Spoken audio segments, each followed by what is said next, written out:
ব্রাহ্মণবাড়িয়ায় এক যুবকের সাথে ঘটে গেছে একটি অদ্ভুত ঘটনা। শীতকালে গোসল না করার কারণে বউয়ের কাছ থেকে ডিভোর্স পেয়ে পড়েছেন চরম বিপদে।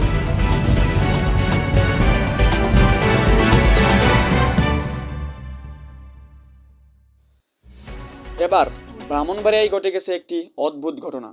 ব্রাহ্মণবাড়িয়ায় বাঞ্ছারামপুরের যুবক আব্দুর রহমান গত বছর গরমকালে প্রেমের পর বিবাহ বন্ধনে আবদ্ধ হন তার প্রিয় মানুষের সাথে। প্রথম দিকে সংসার ভালো কাটলেও গত নভেম্বর মাস থেকে ঝামেলা শুরু হয় শীতকালীন এক রোগের কারণে।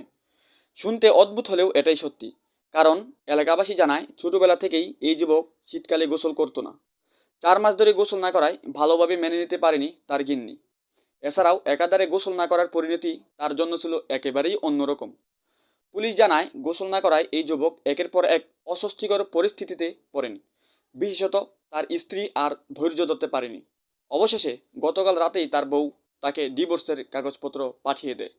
ফলে বিপাকে পড়ে বাঞ্ছারামপুরের এই যুবক। স্থানীয়রা জানান, এরকম অদ্ভুত ঘটনা ঘটার কারণে পুরো এলাকায় তোলপাড় সৃষ্টি হয়েছে। এই ব্যাপারে বলেন আব্দুর রহমান, আমি যদি শীতকালে গোসল করতাম হয়তো এতটা বিপাকে পড়তে হতো না।